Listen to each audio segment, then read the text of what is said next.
As Institutas da Religião Cristã, de João Calvino.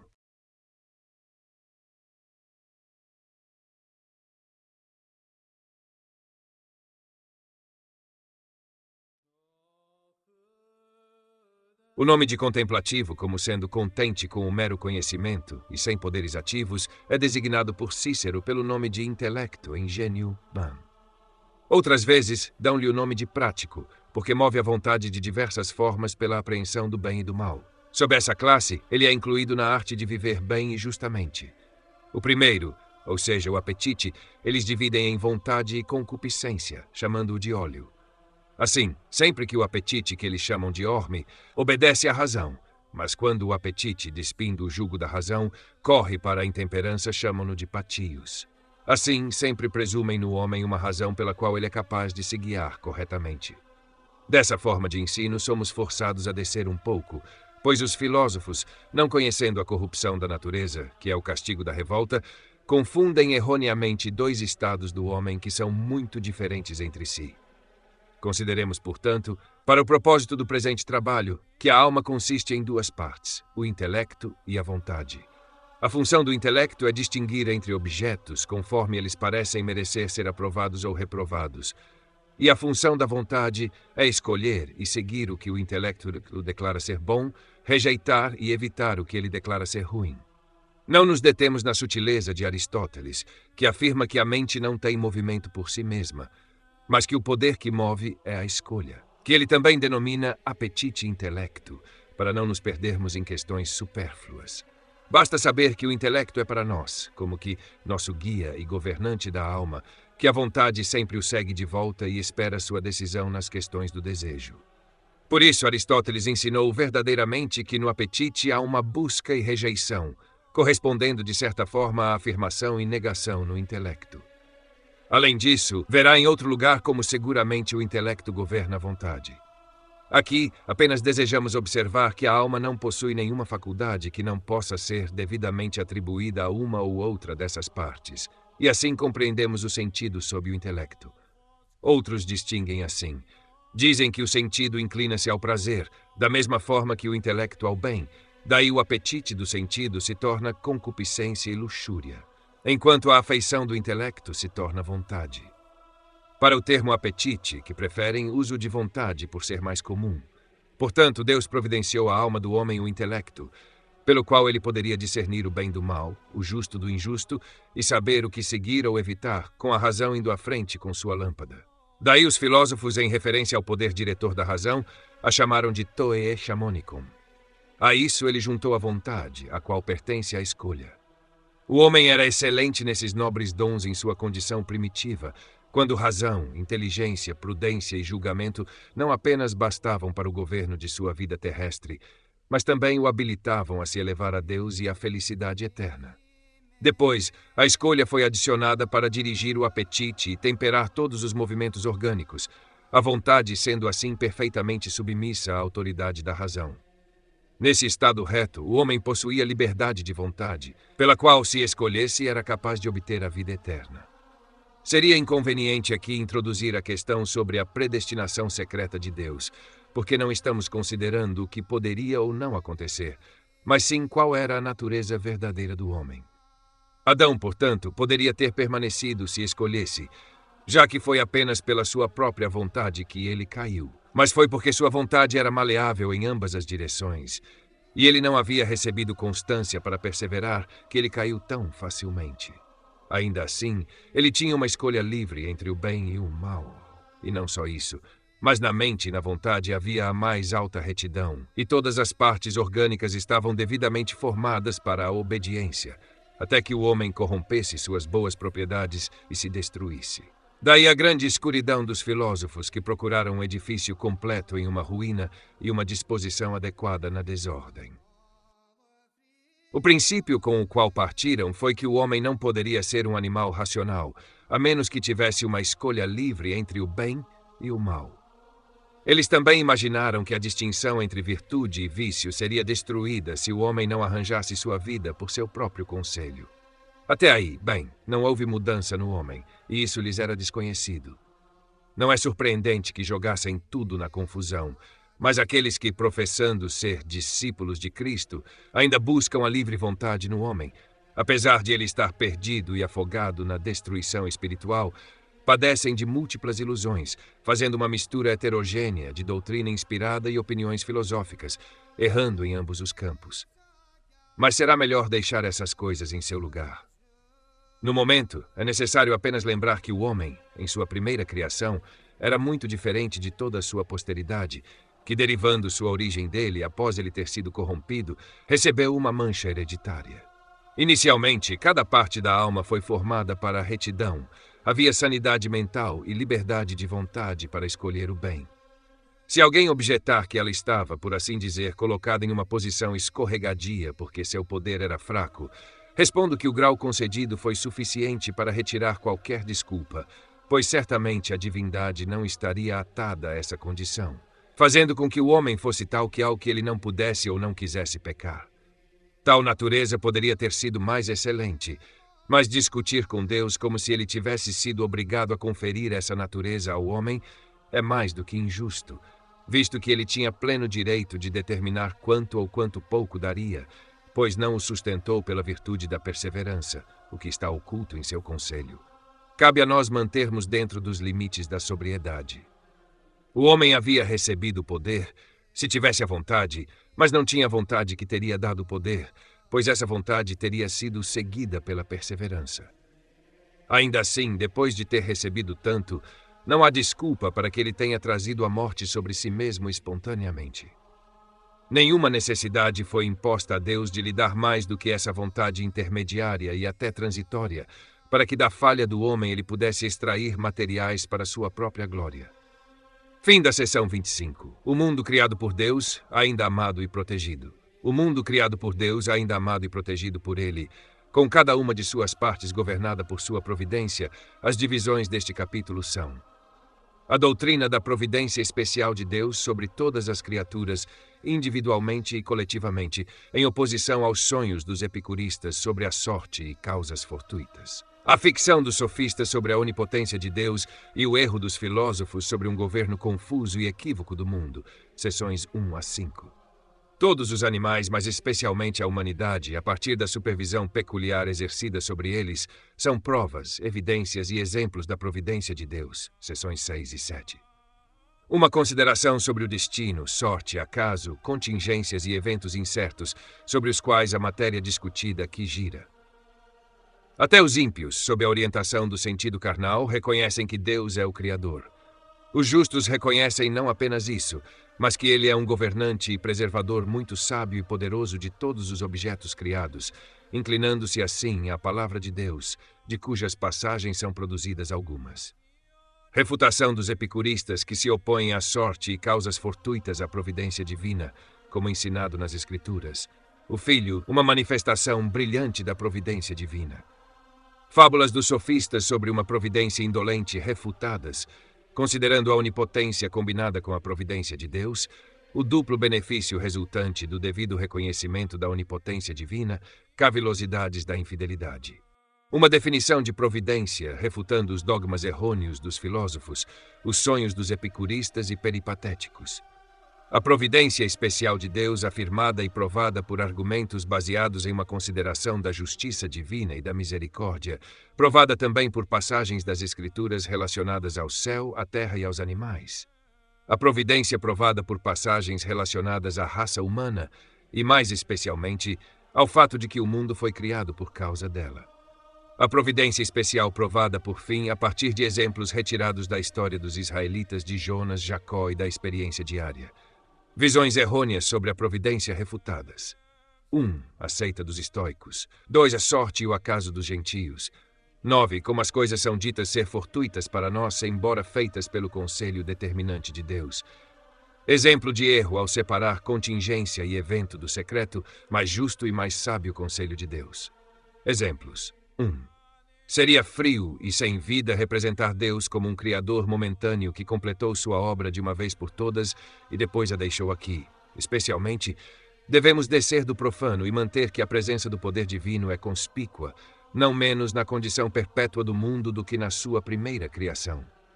Embora até mesmo os homens ímpios sejam forçados, pela simples visão da terra e do céu, a elevar-se ao Criador, a fé tem seu próprio método ao atribuir toda a glória da criação a Deus. Para isso, serve o versículo do apóstolo já citado, que pela fé entendemos que os mundos foram formados pela palavra de Deus.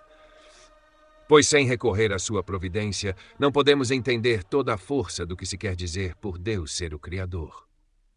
Por mais que possamos parecer compreendê-lo com nossa mente e confessá-lo com nossa língua, a mente carnal, uma vez que percebeu o poder de Deus na criação, para ali para, e ao máximo pensa e reflete sobre nada mais do que a sabedoria, o poder e a bondade demonstrados pelo autor de tal obra, coisas que surgem espontaneamente e se impõem à atenção até mesmo dos relutantes, ou sobre alguma agência geral na qual depende o poder de movimento exercido ao preservá-la e governá-la. Em suma, imagina-se que todas as coisas são suficientemente sustentadas pela energia divinamente infundida nelas desde o início. Mas a fé deve penetrar mais fundo. Após aprender que há um Criador, deve imediatamente inferir que ele também é um governante e preservador, e que não por produzir um tipo de movimento geral na máquina do globo, assim como em cada uma de suas partes, mas por uma providência especial, sustentando, cuidando e supervisionando todas as coisas que ele fez, até mesmo o menor detalhe, até um pardal. Assim, Davi, após brevemente preambular que o mundo foi criado por Deus, imediatamente desce ao curso contínuo da providência. Pelo Senhor foram feitos os céus e toda a sua hoste pelo sopro da sua boca. Imediatamente acrescentando, o Senhor olha desde os céus e vê todos os filhos dos homens. Salmo 33, 6. Ele acrescenta outras coisas com o mesmo efeito. Pois, embora todos não raciocinem tão precisamente, ainda assim, porque não seria credível que os assuntos humanos fossem supervisionados por Deus, a menos que ele fosse o Criador do mundo. E ninguém poderia acreditar seriamente que ele é o Criador, sem se sentir convencido de que ele cuida de suas obras. Davi, com razão e em ordem admirável, nos conduz de um para o outro. De fato, os filósofos ensinam, e a mente humana concebe, que todas as partes do mundo são vigorosamente inspiradas pela inspiração secreta de Deus.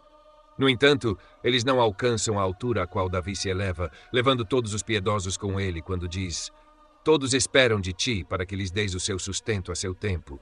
O que tu deres, eles recolhem. Abres a tua mão, eles se fartam de bens. Escondes o teu rosto, ficam perturbados. Retiraste-lhes o fôlego, morrem e voltam ao seu pó. Envias o teu espírito, são criados, e renovas a face da terra. Salmo 104, 27. Embora subscrevam o sentimento de Paulo de que em Deus vivemos, nos movemos e temos o nosso ser, 28, ainda estão longe de ter a séria compreensão da graça que ele elogia, porque não têm o menor gosto por aquele cuidado especial, no qual somente o favor paternal de Deus é discernido. Para que essa distinção se torne mais manifesta, devemos considerar que a providência de Deus, conforme ensinada nas Escrituras, se opõe à sorte e às causas fortuitas por uma opinião errônea prevalente em todas as épocas, uma opinião quase universalmente prevalente em nossos dias, a saber, que todas as coisas acontecem fortuitamente. A verdadeira doutrina da providência não só foi obscurecida, mas quase enterrada. Se alguém cai entre ladrões ou feras famintas, se uma súbita rajada de vento no mar causa um naufrágio, se alguém é derrubado pela queda de uma casa ou de uma árvore, se outro, ao vagar por caminhos desertos, encontra a libertação, ou após ser lançado pelas ondas, chega à costa e faz uma fuga miraculosa da morte, todos esses acontecimentos, prósperos como adversos, a razão comum atribuirá à sorte. Mas quem aprendeu da boca de Cristo que todos os cabelos de sua cabeça estão contados, Mateus 30, buscará mais longe a causa e acreditará que todos os eventos, sejam eles quais forem, são governados pelo secreto conselho de Deus. Com relação aos objetos inanimados, novamente devemos considerar que, embora cada um possua suas propriedades peculiares, todos eles exercem sua força apenas na medida em que são dirigidos pela mão imediata de Deus. Portanto, são meramente instrumentos nos quais Deus constantemente infunde a energia que ele julga conveniente e os dirige e converte para qualquer propósito que desejar. Nenhum objeto criado faz uma exibição mais maravilhosa ou gloriosa do que o sol, ou além de iluminar o mundo inteiro com sua luz, como ele favorece e fortalece todos os animais com seu calor e fertiliza a terra com seus raios, aquecendo as sementes verdes em seu seio e assim chamando o broto verde. Assim, ele sustenta, aumenta e fortalece com nutrição adicional até que ele se eleve no caule e ainda o alimenta com umidade perpétua, até que chegue à flor, e da flor ao fruto que ele continua amadurecendo até atingir a maturidade. Da mesma forma, pelo seu calor, as árvores e as vinhas brotam e soltam primeiramente suas folhas, depois suas flores e depois seus frutos. E o Senhor, para que possa reivindicar toda a glória dessas coisas como sua, quis que a luz existisse e que a terra fosse cheia de todos os tipos de ervas e frutos antes de fazer o sol. Nenhum homem piedoso, portanto, fará do sol a causa necessária ou principal daquelas coisas que existiam antes da criação do sol, mas apenas o instrumento que Deus usa porque assim lhe agrada, embora ele possa deixá-lo de lado e agir igualmente bem por si mesmo.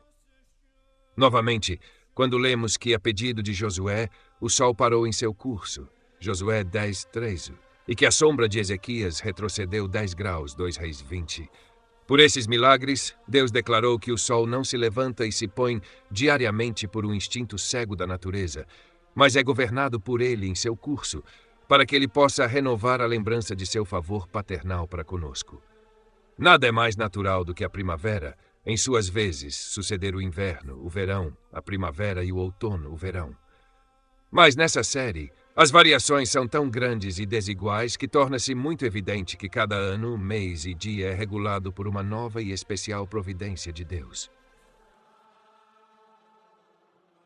E verdadeiramente Deus reivindica a onipotência. A sabedoria, o poder e a bondade exibidos pelo autor de uma obra como essa, questões que surgem espontaneamente e impõem-se à atenção, mesmo dos relutantes, ou sobre alguma agência geral da qual depende o poder de movimento, exercido para preservá-la e governá-la. Em resumo, imagina-se que todas as coisas sejam sustentadas suficientemente pela energia divina que lhes foi infundida desde o início. Mas a fé deve penetrar mais fundo. E verdadeiramente Deus reivindica a onipotência. A sabedoria, o poder e a bondade exibidos pelo autor de uma obra como essa, questões que surgem espontaneamente e impõem-se à atenção mesmo dos relutantes ou sobre alguma agência geral da qual depende o poder de movimento exercido para preservá-la e governá-la. Em resumo, imagina-se que todas as coisas sejam sustentadas suficientemente pela energia divina que lhes foi infundida desde o início, mas a fé deve penetrar mais fundo depois de aprender que há um Criador. Ela deve imediatamente inferir que ele também é um governante e preservador, e que não o faz apenas produzindo um tipo de movimento geral na máquina do globo, assim como em cada uma de suas partes, mas por uma vidência especial, sustentando, acariciando e supervisionando todas as coisas que ele fez, até o menor dos detalhes, até um pardal. Assim, Davi, após afirmar brevemente que o mundo foi criado por Deus, desce imediatamente para o curso contínuo da providência. Pelo Senhor foram feitos os céus e todo o exército deles pelo sopro de sua boca. Imediatamente acrescentando, o Senhor olha dos céus, ele contempla os filhos dos homens. Salmo 33. Ele acrescenta outras coisas com o mesmo efeito, pois, embora nem todos raciocinem assim com precisão, ainda seria inacreditável que os assuntos humanos fossem supervisionados por Deus, a menos que ele fosse o Criador do mundo. E ninguém poderia acreditar seriamente que ele é seu Criador, sem sentir-se convencido de que ele cuida de suas obras. Davi, com boa razão e em ordem admirável, nos conduz de uma coisa a outra. De fato, os filósofos ensinam e a mente humana concebe que todas as partes do mundo são fortalecidas pela inspiração secreta de Deus. No entanto, eles não atingem a altura que Davi alcança, levando todos os piedosos com ele quando diz: todos esperam de ti para que lhes des o seu alimento a seu tempo. O que tu deres a eles, eles o recolhem.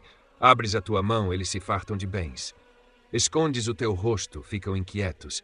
Tirais-lhes o fôlego, morrem e voltam ao seu pó. Envias o teu espírito, são criados, e renovas a face da terra. Embora subscrevam o sentimento de Paulo de que nele vivemos, nos movemos e existimos, Atos 17, 28, estão longe de ter a apreensão séria da graça que ele exalta, pois não têm o menor apreço por aquele cuidado especial no qual somente se discernem os favores paternos de Deus. Para que essa distinção seja mais evidente, devemos considerar que a providência de Deus, conforme ensinado nas Escrituras, se opõe à sorte e às causas fortuitas. por uma opinião errônea que prevalece em todas as épocas, uma opinião quase universal nos nossos dias, a saber que todas as coisas acontecem fortuitamente, a verdadeira doutrina da providência não só foi obscurecida, mas quase enterrada. Se alguém cai entre ladrões ou feras vorazes, se uma rajada repentina de vento no mar causa naufrágio, se alguém é derrubado pela queda de uma casa ou uma árvore, se outro, ao andar por caminhos desérticos, encontra a salvação ou, após ser lançado pelas ondas, chega à corte e escapa de uma morte iminente, todos esses acontecimentos, prósperos e adversos, a razão comum atribuirá à sorte.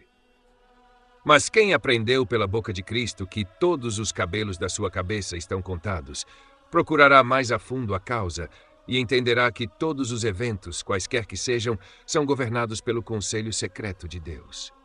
Quanto aos objetos inanimados, devemos novamente afirmar que, embora cada um possua suas propriedades peculiares, todos eles exercem sua força apenas na medida em que são dirigidos pela mão imediata de Deus. Assim, são meros instrumentos nos quais Deus constantemente infunde a energia que lhe parece conveniente e os transforma e converte para qualquer propósito conforme seu prazer. Nenhum objeto criado faz uma exibição mais maravilhosa ou gloriosa do que o Sol, que além de iluminar todo o mundo com seu brilho, como faz maravilhosamente ao fomentar e fortalecer todos os animais com seu calor e fertilizar a terra com seus raios, fazendo brotar as sementes verdes em seu seio e assim gerando a lâmina verde. Assim, ele sustenta, aumenta e fortalece com nutrição adicional até que se eleve para o tronco e continue a alimentá-lo com umidade perpétua, até que chegue à flor e da flor ao fruto, que continua a amadurecer até alcançar a maturidade. De maneira semelhante, pelo seu calor, as árvores e as vinhas brotam, e primeiramente suas folhas aparecem, depois as flores, e por fim, o fruto. E o Senhor, para que ele possa reivindicar toda a glória dessas coisas como suas, agradou-se de que a luz existisse e que a terra fosse preenchida com todos os tipos de ervas e frutos antes de criar o sol.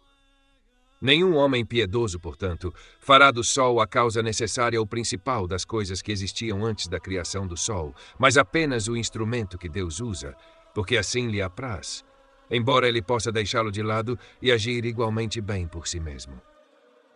Quando lemos que, a pedido de Josué, o sol parou em seu curso, Josué 10:13, ou que, em favor de Ezequias, sua sombra retrocedeu 10 graus, por esses milagres, Deus declarou que o sol não sobe e desce diariamente por um instinto cego da natureza, mas é governado por ele em seu curso, para que possa renovar a lembrança de seu favor paternal para conosco.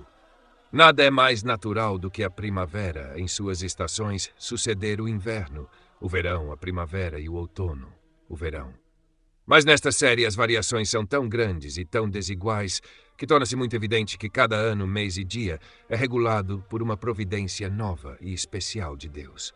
E verdadeiramente Deus reivindica a onipotência para si mesmo e deseja que a reconheçamos, não a onipotência vã, indolente e adormecida que os sofistas imaginam, mas vigilante, eficaz, energética e sempre ativa. Não uma onipotência que pode agir apenas como um princípio geral de movimento confuso, como ao ordenar que um rio permaneça dentro do leito uma vez prescrito para ele, mas uma que se concentra em movimentos individuais e especiais. Deus é considerado onipotente não porque ele possa agir, embora possa cessar ou ser inativo, ou porque por um instinto geral ele continue a ordem da natureza previamente estabelecida, mas porque, governando os céus e a terra por sua providência, ele governa todas as coisas de forma que nada acontece sem o seu conselho. Quando se diz nos Salmos que ele fez o que lhe agradou, Salmo 115:3, nada mais se quer dizer, senão seu propósito certo e deliberado. Seria insípido interpretar as palavras do salmista de maneira filosófica para significar que Deus é o agente primário, a causa do movimento, o começo de todo movimento. Isso, ao contrário, é o consolo dos fiéis em sua adversidade, de que tudo o que eles sofrem é pela ordenação e comando de Deus, que estão sob sua mão. Mas, se o governo de Deus se estende a todas as suas obras, seria infantil limitar esse governo ao influxo natural. Aqueles que podem encontrar a providência de Deus dentro de limites estreitos, como se ele permitisse que todas as coisas seguissem livremente, de acordo com uma lei perpétua da natureza, não defraudam Deus de sua glória, mais do que a si mesmos de uma doutrina extremamente útil, Pois nada seria mais miserável do que o homem se fosse exposto a todos os possíveis movimentos do céu, do ar, da terra e da água. Podemos acrescentar que, por essa visão, a singular bondade de Deus para com cada indivíduo é indevidamente diminuída. Davi exclama, Salmo 8, que os bebês pendurados nos seios de suas mães são eloquentes o suficiente para celebrar a glória de Deus. Porque desde o momento de seu nascimento, eles encontram um elemento preparado para eles pelo cuidado celestial. De fato, se não fecharmos os olhos e os sentidos para o fato, devemos ver que algumas mães têm total provisão para seus filhos, enquanto outras quase nenhuma, conforme for a vontade de Deus para nutrir um filho mais abundantemente e outro mais modestamente. Aqueles que atribuem devido louvor à onipotência de Deus, assim derivam um benefício duplo. Ele, a quem pertencem os céus e a terra, e a quem todas as criaturas devem obedecer, é plenamente capaz de recompensar a homenagem que lhe prestam, e eles podem descansar seguros na proteção daquele que controla tudo que poderia lhes causar dano, sujeito à sua autoridade, com a qual Satanás, com todas as suas fúrias e enganos, é contido como com um freio, e sobre cuja vontade tudo o que é adverso à nossa segurança depende. Assim e de nenhuma outra, de forma às medos imoderados e supersticiosos, provocados pelos perigos aos quais estamos expostos, podem ser acalmados ou subjugados. Digo medos supersticiosos, pois são tais, sempre que os perigos ameaçados por qualquer objeto criado nos inspiram tal terror que trememos como se tivessem em si mesmos o poder de nos ferir ou pudessem causar dano ao acaso, ou como se não tivéssemos em Deus uma proteção suficiente contra eles. Por exemplo, Jeremias proíbe os filhos de Deus de se assustarem com os sinais do céu, como os pagãos se assustam com eles. Jeremias 10, verso 2. Ele não condena, de fato, todo tipo de medo, mas, como os descrentes transferem o governo do mundo de Deus para as estrelas, imaginando que a felicidade ou miséria dependem de seus decretos ou presságios e não da vontade divina, a consequência é que o medo deles, que deveria referir-se apenas a Deus, é desviado para estrelas e cometas. Que, portanto, aquele que queira evitar tal incredulidade sempre tenha em mente que não há poder, agência ou movimento aleatório nas criaturas, que são governadas pelo conselho secreto de Deus, de modo que nada acontece, exceto o que ele determinou de forma consciente e voluntária. Primeiro, então, lembre-se de que a providência a que nos referimos não é uma na qual a divindade, sentada ociosa no céu, observa o que acontece no mundo, mas aquela pela qual ele, por assim dizer, segura as rédeas e controla todos os eventos. Assim, sua providência não se estende menos à mão do que ao olho. Quando Abraão disse a seu filho, Deus proverá, ele não queria apenas afirmar que o evento futuro era conhecido por Deus, mas, ao contrário, resignar-se ao gerenciamento de um negócio desconhecido, à vontade daquele cujo domínio é trazer assuntos perplexos e duvidosos a um feliz resultado. Assim, conclui-se que a providência consiste em ação, e o que muitos falam como uma expressão mais próxima de tolices. Aqueles que não falam tão grosseiramente atribuindo governo a Deus, mas ainda de maneira confusa e desordenada, governo que consiste em dar um impulso e movimento geral à máquina do globo e a cada uma de suas partes, mas não direciona especificamente a ação de cada criatura, é impossível tolerar tal erro, pois, segundo seus padrões, não há nada nessa providência universal para impedir todos os seres criados de serem movidos contingentemente, ou para impedir o homem de se voltar para este ou aquele lado, conforme a liberdade de sua própria vontade. Assim, como eles fazem o homem um parceiro de Deus, Deus, por sua energia, impressora o movimento no homem, pelo qual ele pode agir conforme a natureza que lhe foi concedida, enquanto o homem regula voluntariamente suas próprias ações. Em resumo, sua doutrina é que o mundo, os negócios dos homens e os próprios homens são governados pelo poder, mas não pelo decreto de Deus. Não direi nada dos epicuristas, uma peste com a qual o mundo sempre foi assombrado, que sonham com um Deus inerte e ocioso, e outros não menos falaciosos, que de antigamente dizia-se que Deus governa as regiões superiores do ar, mas deixa as inferiores para a fortuna contra uma tal evidência. Até mesmo os seres irracionais elevam sua voz contra essa loucura. Minha intenção agora é refutar uma opinião que se tem amplamente. Uma opinião que, ao conceder a Deus algum movimento cego e equívoco, retém o que é de maior importância, o dispor e direcionar de tudo para o seu devido fim, por uma sabedoria incompreensível. Ao retirar o governo, faz-se de Deus o governante do mundo apenas em nome e não em realidade. O que pergunto se entende por governo, se não é presidir de forma a regular o destino sobre o qual se preside? Não rejeito totalmente o que se diz sobre uma providência universal, desde que, por outro lado, se me conceda que o mundo é governado por Deus, não só porque ele mantém a ordem da natureza por ele estabelecida, mas também porque ele toma um cuidado especial de cada uma de suas criaturas. É verdade que cada espécie de objeto criado é movida por um instinto secreto da natureza, como se obedecesse ao eterno comando de Deus e seguisse espontaneamente o curso que Deus inicialmente estabeleceu. E a isso podemos remeter às palavras de nosso Salvador, que ele e seu Pai têm trabalhado desde o princípio, João 5,7. Assim como as palavras de Paulo, de que nele vivemos, nos movemos e existimos, a 18. E também as palavras do autor da Epístola aos Hebreus, que, ao querer provar a divindade de Cristo, diz que ele sustenta todas as coisas pela palavra do seu poder. Hebreus 1:3. Porém, alguns, sob o pretexto do geral, escondem e obscurecem a providência especial, que é ensinada de forma tão certa e clara nas Escrituras, que é estranho como alguém pode duvidar disso. E, de fato, aqueles que impõem essa disfarçada são forçados a modificar sua doutrina, acrescentando que muitas coisas são feitas pelo cuidado especial de Deus. No entanto, restringem isso erroneamente a atos particulares. O que se deve provar, portanto, é que eventos individuais são tão regulados por Deus e que todos os eventos procedem de seu conselho determinado, de modo que nada acontece por acaso.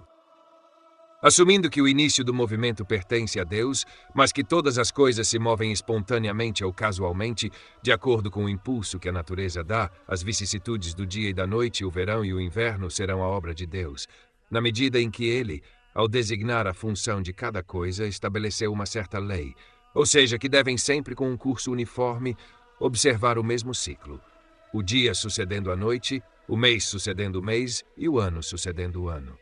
Assumindo que o início do movimento pertence a Deus, mas que todas as coisas se movem espontaneamente ou casualmente, de acordo com o impulso que a natureza dá, as vicissitudes do dia e da noite, o verão e o inverno, serão a obra de Deus, na medida em que ele, ao designar a função de cada coisa, estabeleceu uma certa lei, ou seja, que devem sempre, com um curso uniforme, observar o mesmo ciclo, o dia sucedendo a noite, o mês sucedendo o mês e o ano sucedendo o ano.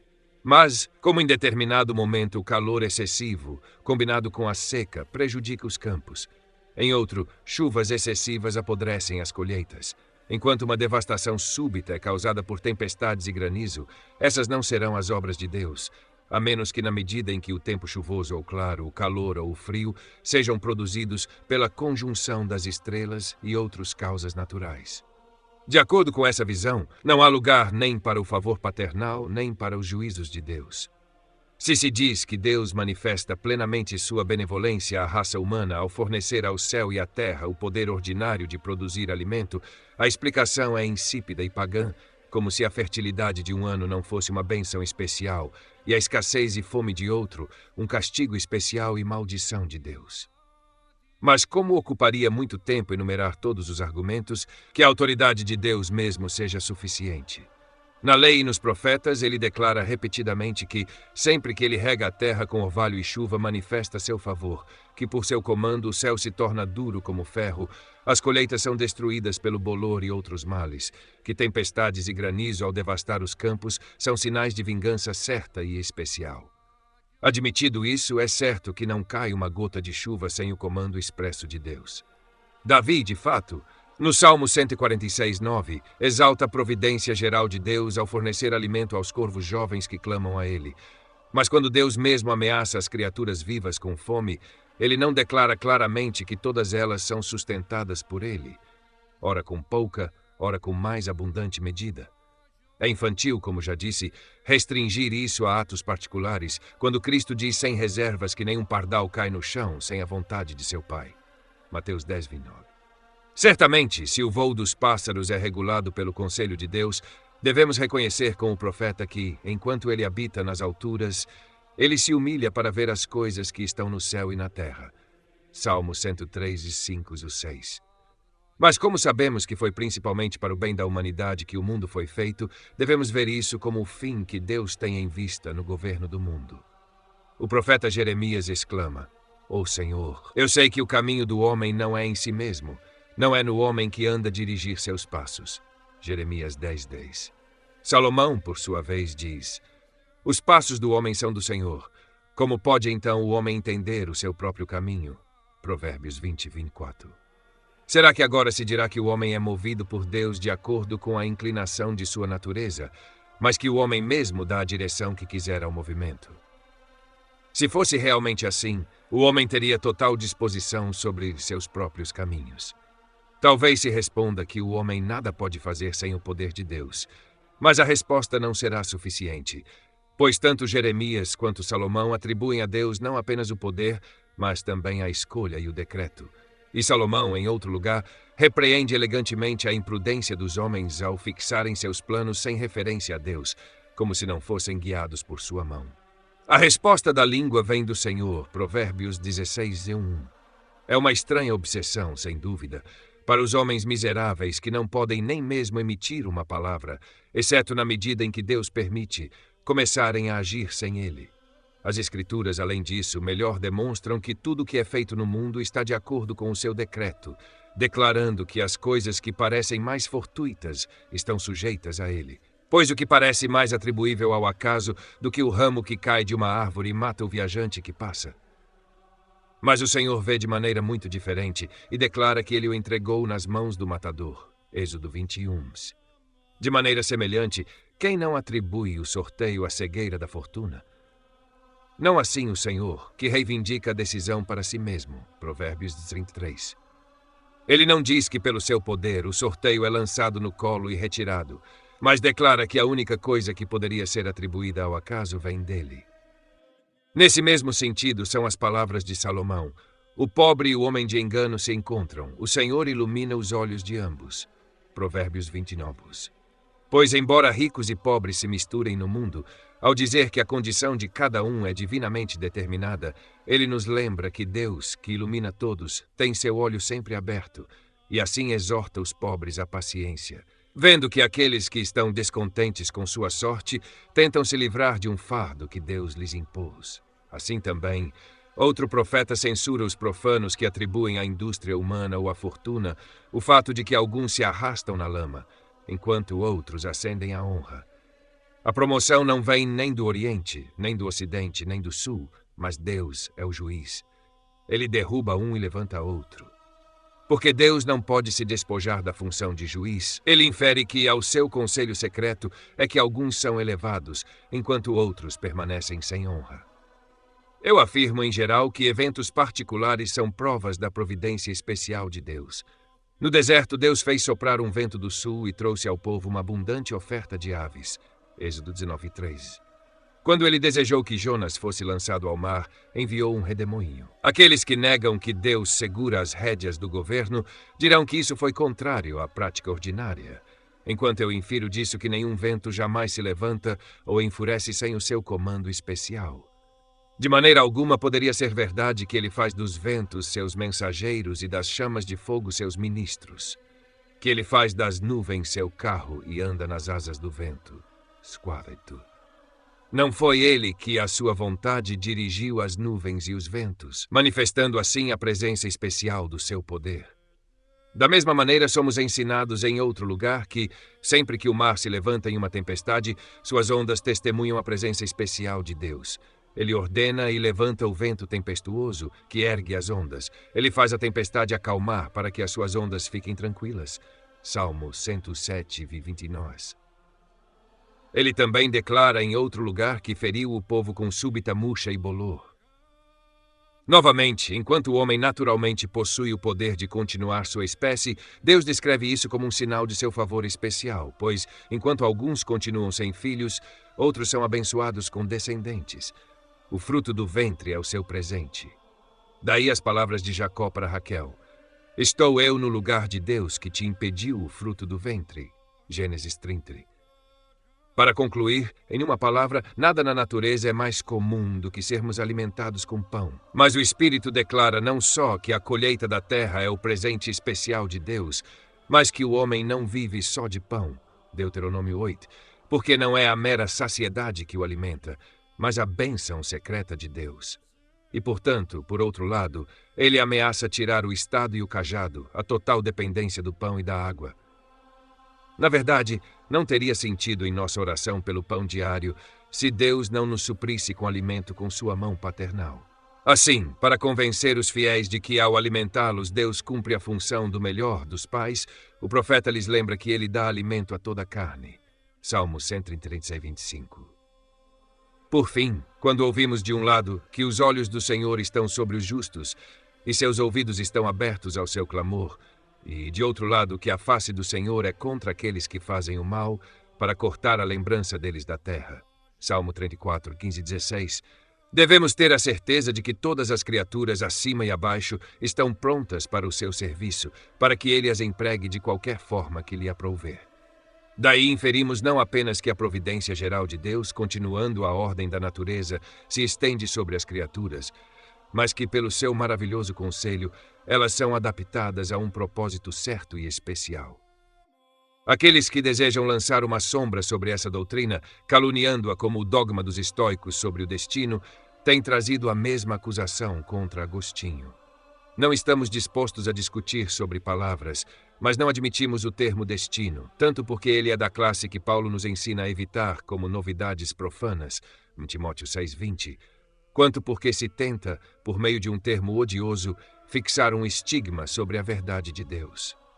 Mas o dogma em si é falsamente e maliciosamente imputado a nós, pois não imaginamos com os estoicos uma necessidade consistindo em uma cadeia perpétua de causas e uma espécie de série em vida contida na natureza, mas sustentamos que Deus é o disponente e governante de todas as coisas, que desde a eternidade mais remota, segundo sua própria sabedoria, decretou. A resposta da língua vem do Senhor. Provérbios 16:1. É uma fascinação estranha, certamente, para homens miseráveis que não conseguem sequer expressar-se, salvo quando Deus permite, começar a agir sem ele. As Escrituras, além disso, são mais claras para mostrar que tudo o que é feito no mundo está de acordo com o decreto dele, declarando que as coisas que parecem mais fortuitas estão sujeitas a ele.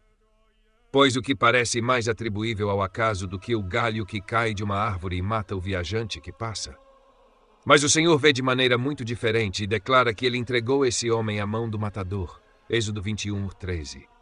Da mesma maneira, quem não atribui o sorteio à cegueira da fortuna, não assim o Senhor, que reivindica a decisão para si. Provérbios 16:33. Ele não diz que, pelo seu poder, o sorteio é lançado no colo e retirado, mas declara que a única coisa que poderia ser atribuída ao acaso vem dele. Com o mesmo efeito são as palavras de Salomão. O pobre e o homem enganador se encontram. O Senhor ilumina ambos os olhos deles. Provérbios 29:13.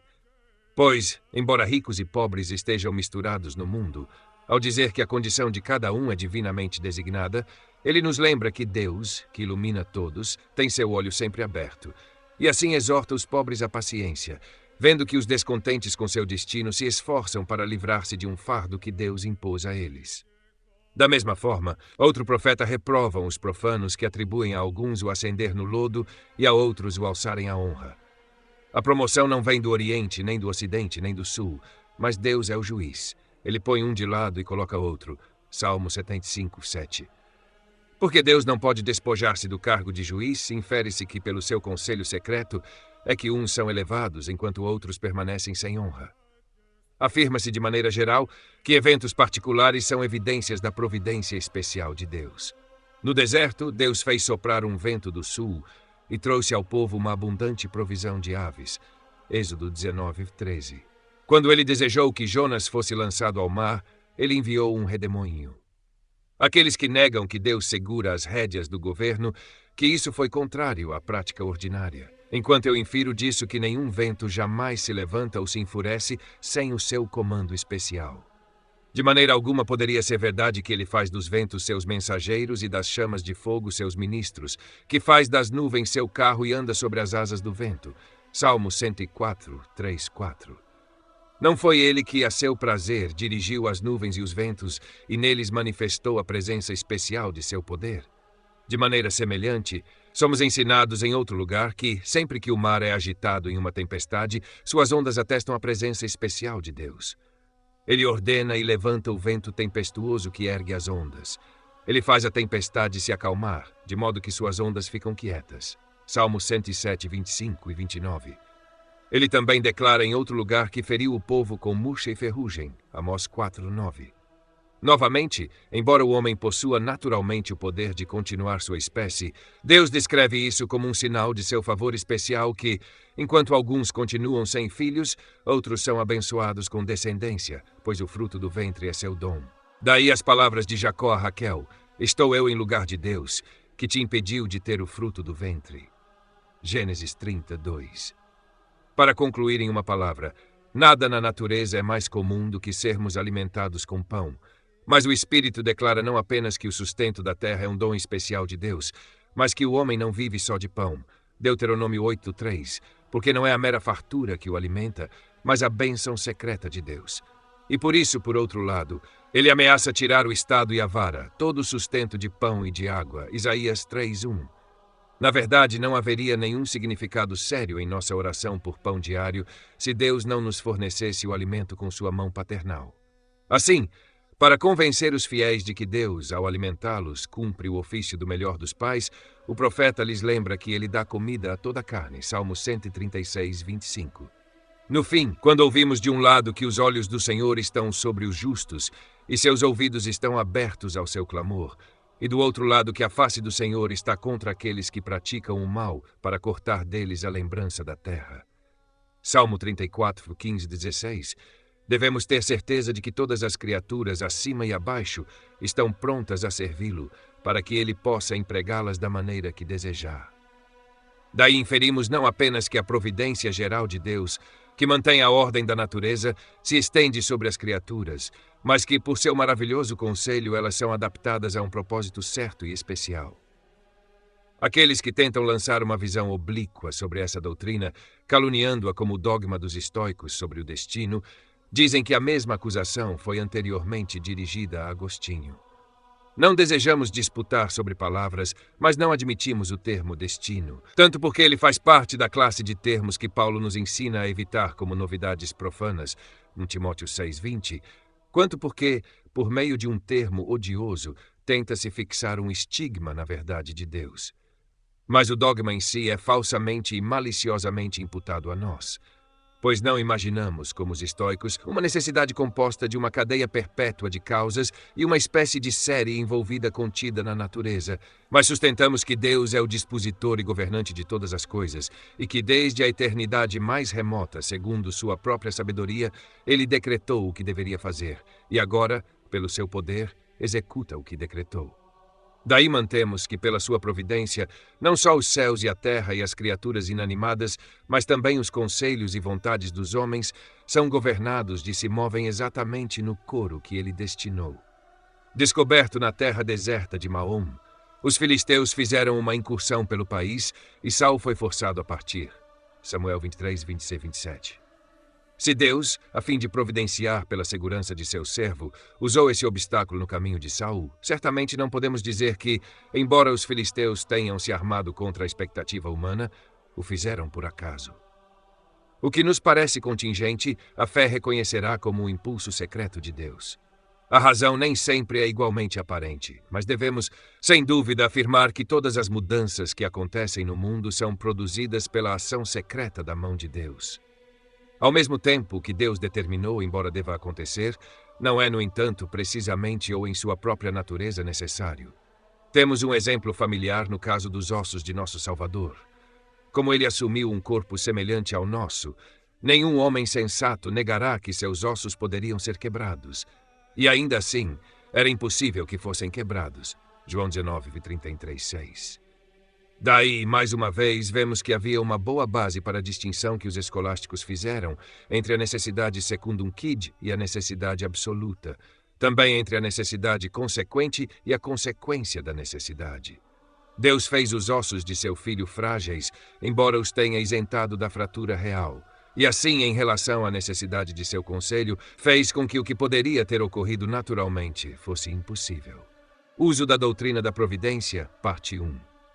Este capítulo pode ser convenientemente dividido em duas partes.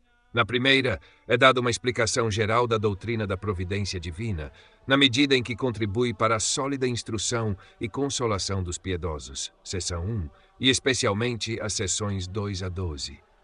Primeiramente, porém, são refutados aqueles que negam que o mundo é governado pelo conselho secreto e incompreensível de Deus, e também aqueles que lançam a culpa de toda a maldade sobre Deus e absurdamente pretendem que os exercícios de piedade são inúteis, seções 2 a 5. A seguir, é adicionada uma santa meditação sobre a providência divina, que no caso da prosperidade é retratada de forma vívida, seções 6 a 11. 2. Uma solução para duas objeções a partir de passagens das Escrituras que atribuem arrependimento a Deus e falam de algo como a abrogação de seus decretos. Seções 1. Resumo da doutrina da providência divina. 1. Ela abrange o futuro e o passado. 2. Ela opera por meios, sem meios e contrameios. 3. A humanidade, e particularmente a Igreja, são o objeto de um cuidado especial.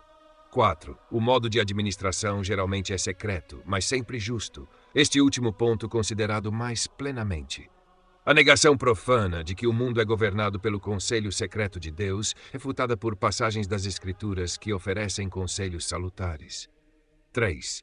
Essa doutrina, quanto ao conselho secreto de Deus no governo do mundo, não apoia a impiedade daqueles que atribuem sua maldade a Deus, a petulância daqueles que rejeitam meios ou o erro dos que negligenciam os deveres da religião. 4. Em relação aos eventos futuros, a doutrina da providência divina não é inconsistente com a deliberação do homem. 5. Em relação aos eventos passados, é absurdo argumentar que crimes não devem ser punidos porque estão de acordo com os decretos divinos. Os ímpios resistem à vontade declarada de Deus. 2. Eles são condenados pela consciência. 3. A essência e a culpa do crime estão em si mesmos, embora Deus os use como instrumentos. 6. Uma santa meditação sobre a providência divina. 1. Todas as coisas acontecem pela ordenação de Deus. 2. Todas as coisas contribuem para o benefício dos piedosos. 3. Os corações dos homens e todos os seus esforços estão nas mãos de Deus. 4. A providência vela pela segurança dos justos. 5. Deus tem um cuidado especial pelos seus eleitos. 7. Meditação sobre a providência continua. 6. Deus, de várias maneiras, refreia e derrota os inimigos da Igreja. 7. Ele governa todas as criaturas, até Satanás, em favor do seu povo. 8. Meditação sobre a providência continua. 8. Ele treina os piedosos para paciência e moderação. Exemplos: José, Jó e Davi. 9. Ele os desperta de sua letargia e os impulsiona ao arrependimento. 9. Meditação continua. 10. O uso correto das causas inferiores é explicado. Quando os piedosos se tornam negligentes ou imprudentes no cumprimento do dever, a providência os lembra de seu erro. 12. Ela condena as iniquidades dos ímpios. 13. Ela produz uma consideração correta do futuro, tornando os servos de Deus prudentes, diligentes e ativos. 14. Ela os faz se resignarem à sabedoria e onipotência de Deus e, ao mesmo tempo, os torna diligentes em seu chamado. 10. Meditação continua. Que, embora a vida humana seja cercada por inúmeros males, os justos, confiando na providência divina, se sentem perfeitamente seguros. 11. O uso da meditação anterior. 12. A segunda parte do capítulo, que resolve duas objeções. Uma de que as Escrituras representam Deus como mudando seu propósito ou se arrependendo, e que, portanto, sua providência não é fixa. Resposta a essa primeira objeção. Prova das Escrituras de que Deus não pode se arrepender. 13. Porque o arrependimento é atribuído a Deus. 14. Segunda objeção, que as Escrituras falam de uma anulação dos decretos divinos. Objeção respondida e resposta confirmada por um exemplo. 1. Além disso, tal é a tendência da mente humana de se entregar a sutilezas vãs, que se torna quase impossível para aqueles que não veem o uso correto e apropriado desta doutrina evitarem se envolver em dificuldades perplexas. Portanto, será adequado aqui advertir sobre o fim que as Escrituras têm em ensinar que todas as coisas são divinamente ordenadas, e deve-se observar primeiro que a providência de Deus deve ser considerada em relação tanto ao passado quanto ao futuro, e, em segundo lugar, que ao governar todas as coisas, ele trabalha às vezes com meios, outras vezes sem meios, e, finalmente, contra os meios. Por fim, o desígnio de Deus é mostrar que ele cuida de toda a raça humana, mas está especialmente vigilante ao governar a Igreja, a qual ele favorece com uma inspeção mais próxima. Além disso, devemos acrescentar que, embora o favor paternal e a beneficência, bem como a severidade judicial de Deus, sejam muitas vezes visíveis em todo o curso de sua providência, ocasionalmente, como as causas dos eventos são ocultas, o pensamento tende a surgir de que os assuntos humanos são governados por um impulso cego da fortuna, ou nossa natureza carnal nos inclina a falar como se Deus estivesse se divertindo ao lançar os homens ao acaso.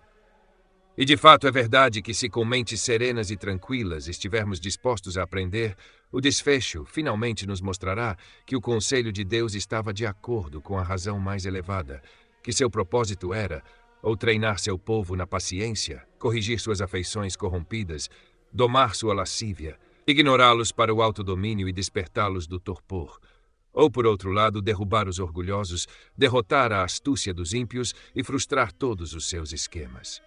Por mais que causas possam escapar à nossa percepção, devemos sentir-nos seguros de que elas estão depositadas com ele e, portanto, exclamamos com Davi: Ó Senhor, meu Deus, quão grandes são as maravilhas que fizeste, e os teus pensamentos para conosco. Se eu os quisesse declarar e falar deles, são mais do que se podem contar. Salmo 45. Pois enquanto nossos adversários devem sempre nos lembrar dos nossos pecados, para que o castigo nos incline ao arrependimento, vemos, além disso, como Cristo declara que há algo mais no conselho secreto de seu Pai do que simplesmente castigar cada um conforme merece. Pois ele diz do homem que nasceu cego: nem este pecou, nem seus pais, mas foi para que as obras de Deus se manifestassem nele. Aqui, onde a calamidade precede até o nascimento, nosso senso cardinal murmura, como se Deus fosse impiedoso ao afligir aqueles que não ofenderam.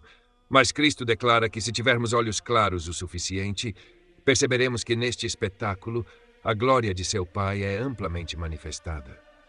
Devemos usar a modéstia não como se estivéssemos obrigando Deus a prestar contas, mas reverenciando seus juízos ocultos de tal maneira que consideremos sua vontade a melhor de todas as razões.